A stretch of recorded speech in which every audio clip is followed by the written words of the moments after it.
Olá, pessoal. O Estatuto da Pessoa com Deficiência é uma das normas mais inovadoras dos últimos tempos. Ela tem um caráter transdisciplinar e precisa ser compreendida de forma sistemática.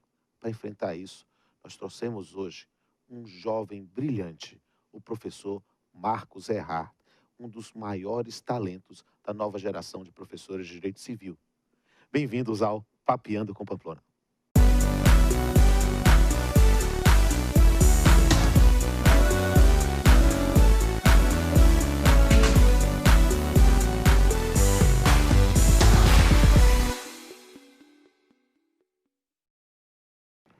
Marcos Erhard, professor da Universidade Federal de Alagoas, advogado, um talento. Marquinhos, que prazer te receber no Papeando com Pamplona. Prazer meu amigo. Vamos bater um papo? Vamos. Vamos papear sobre o Estatuto da Pessoa com Deficiência. Marquinhos, vamos começar logo. Começa pelo começo. Perfeito. Vem cá. Em que consiste o Estatuto da Pessoa com Deficiência? O Estatuto é um microsistema. Ele não tem norma só de civil. Ele trata de direito de trabalho, direito penal, aspectos de direito educacional. O que é que o Estatuto busca fazer? Nós tínhamos vários momentos de legislação esparsa que tentavam, de alguma forma, disciplinar o relacionamento com as pessoas com deficiência. Hoje a gente tem isso reunido. Isso é que é a grande vantagem. Então você encontra ali como se fosse um polo de atração para qualquer norma que busca regular a situação específica de pessoas que têm uma limitação, mas que o que elas querem é ser tratadas de modo igual a todos os demais. Perfeito.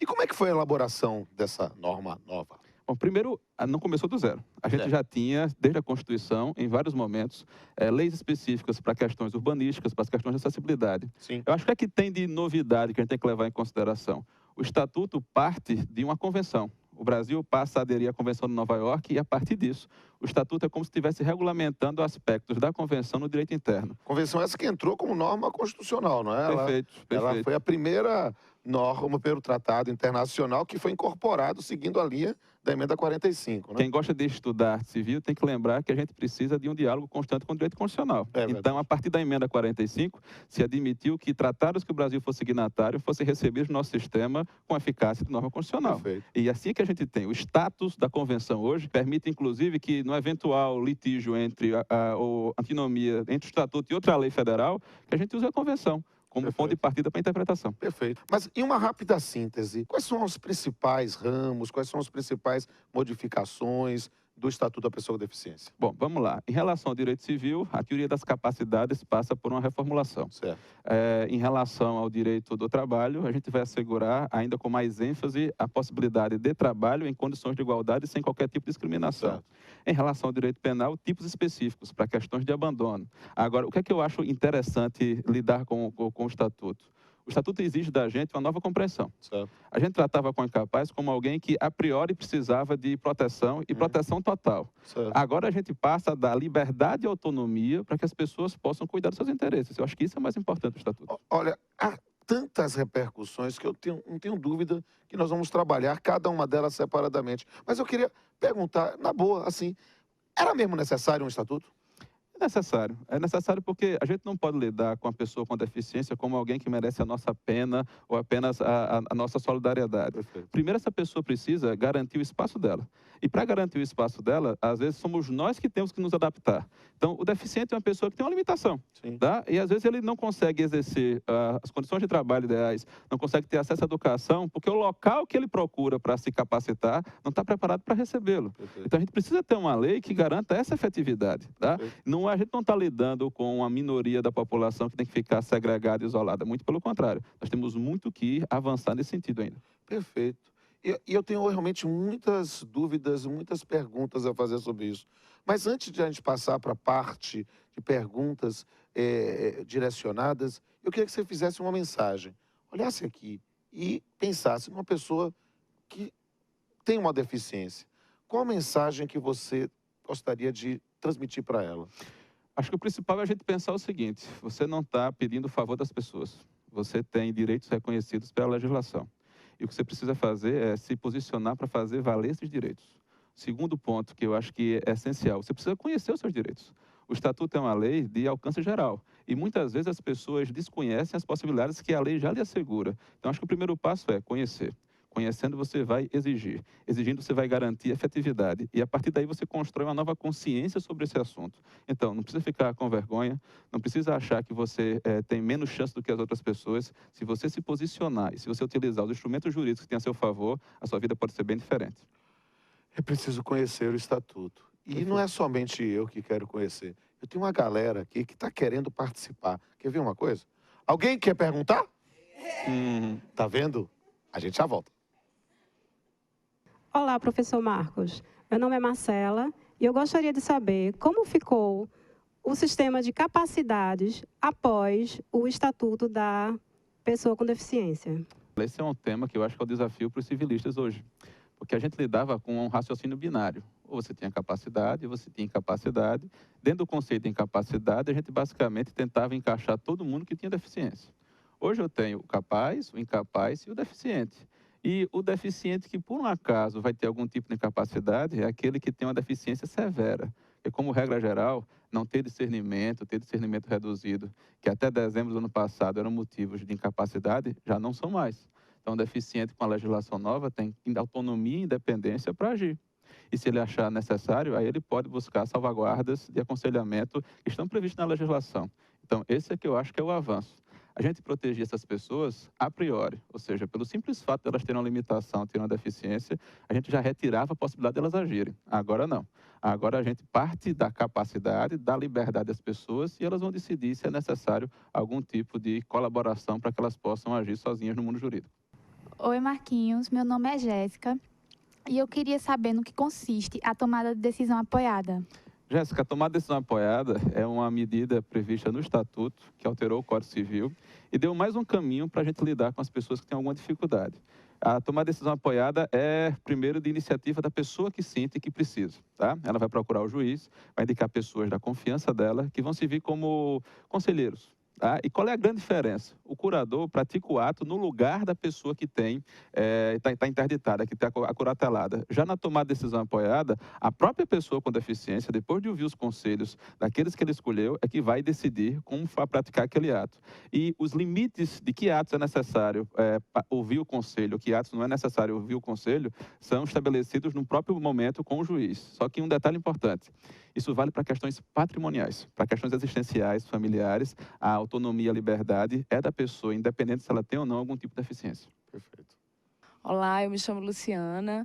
Marquito, eu queria saber se depois do Estatuto da Pessoa com Deficiência ainda existe espaço para curatela. Existe sim, Lu, e a gente tem que pensar no seguinte, a curatela não vai sair do sistema. O que ela vai é se adequar às diretrizes do Estatuto. Primeiro, curatela apenas para deficiência grave. Segundo, curatela seria agora algo temporário. E mais, algo customizado para a necessidade de cada uma das pessoas com deficiência. A gente tinha um tratamento da curatela que era basicamente padrão em qualquer caso, que retirava completamente a possibilidade da pessoa agir. Hoje a gente tem que justificar a necessidade da curatela, explicar porque os outros caminhos que a lei estabelece, por exemplo, a tomar decisão apoiada, não deveriam ser utilizados e, se for realmente caso de curatela, efetivamente, o juiz pode sim estabelecer a curatela, com essas salvaguardas que a legislação estabelece. E para uma reflexão sobre curatela, confira o Papeando com Pamplona com o Rosevaldo, que já está no ar. Perfeito. Oi, professor. Meu nome é Amanda e eu queria saber quais são as principais repercussões do Estatuto da Pessoa com Deficiência no ambiente educacional. Bom, no direito educacional a gente tem boas coisas para conversar aqui, mas a principal, não se pode negar acesso às pessoas com deficiência à educação. As escolas não podem negar matrícula, não podem exigir transferência e não podem cobrar nada a mais das pessoas com deficiência por conta das necessidades específicas que elas vão ter. Às vezes o intérprete, às vezes a questão da acessibilidade. Eu acho que isso a gente tem que levar em consideração. Quem for discriminado de qualquer forma, procura o Ministério Público, faz uma denúncia, tá? E pode ainda acionar civilmente pedindo indenização em caso de discriminação. Eu acho que isso é fascinante porque até há pouco tempo nós discutíamos escolas que tinham educação inclusiva ou não. Perfeito. Na verdade, depois do Estatuto, toda escola tem o dever de ter uma educação inclusiva. Inclusão não é opção. Não é opção. Inclusão é imposição da lei. Perfeito. Oi, professor. Meu nome é Rafael e eu gostaria de saber se no campo trabalhista há reflexo do Estatuto da Pessoa com Deficiência. Eu acho que você vai concordar comigo que a deficiência não pode servir como justificativa para você impedir o acesso ao mercado de trabalho. Sim. Primeiro, Agora, segundo, talvez seja necessário tecnologias específicas para garantir que a pessoa Claro. possa concorrer àquela vaga em condições de igualdade. Sim. E como a gente tem vários níveis e situações de deficiência distintos, a gente tem que priorizar também, dependendo da natureza do trabalho, aquelas pessoas que têm mais dificuldade de inclusão, tá? E eu acho, Rodolfo, não sei se você concorda comigo, há uns anos atrás, contratar pessoas com deficiência era utilizado como marketing para as empresas. É. Não é nada disso, tá certo? Se faz parte da sociedade, não pode segregar as pessoas. Eu acho que isso é importante. E o sistema de cotas para portadores de deficiência não é uma novidade para a gente. Isso. É algo que acaba sendo reforçado e ampliado à base de compreensão disso. Não é um favor, é um dever. E, ó, às vezes acontece que você vai ser atendido por alguém com deficiência, a gente tem que lembrar que o ritmo da pessoa pode ser um pouco diferente. Sim. A gente tem que estar preparado para respeitar o outro e entender a diferença. E é Acho isso preciso importante. compreender a necessidade de mudar a cultura. Isso. Rapaz, a gente tem que chegar no final, infelizmente, está muito legal, mas infelizmente eu tenho que ir para a última pergunta. Por favor, a palavra é sua. Oi, Marcos, Carla. No campo penal, há reflexo do Estatuto da Pessoa com Deficiência? Assim, Carla, a gente pode pelo menos lembrar de duas coisas aqui rapidinho. A questão do abandono. Imagina aquelas pessoas que esquecem alguém com deficiência em algum lugar, em algum estabelecimento. E as pessoas que têm algum tipo de discriminação. Tá? A gente tem até qualificadoras para o caso de discriminação. Mas o que eu acho mais importante lembrar dos aspectos penais é que a gente tem que conscientizar as pessoas para não precisar chegar tanto. O direito penal é o limite, é a última instância que a gente tem. Se a gente trabalhar bem, se a gente divulgar as informações, a gente não vai precisar chegar nisso. Mas existe previsão. Sim, e o direito penal como última rácio, mas sempre pensando na prevenção e na conscientização. Na proteção do indivíduo. Perfeito. E essa ideia, Marcos, permite que a gente arremate o nosso papeando sobre o Estatuto da Pessoa com Deficiência, que eu não tenho a menor dúvida que é uma das mais importantes normas jurídicas editadas no Brasil nos últimos anos. Eu concordo com você. E eu não tenho dúvida mesmo de que poucas pessoas conseguiriam ter essa visão interdisciplinar para explicar, senão você, meu amigo. Eu estou muito feliz de lhe entrevistar. Estou muito feliz, você como um representante da geração depois da minha, daqueles professores de direito civil mais jovens do que eu, e eu fico muito feliz em perceber que o bastão está muito bem carregado. Você é o cara. E Obrigado. como o cara, eu me permito fazer aqui um brinde final.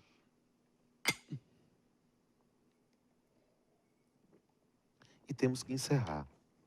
Encerrar o Papeando com poesia.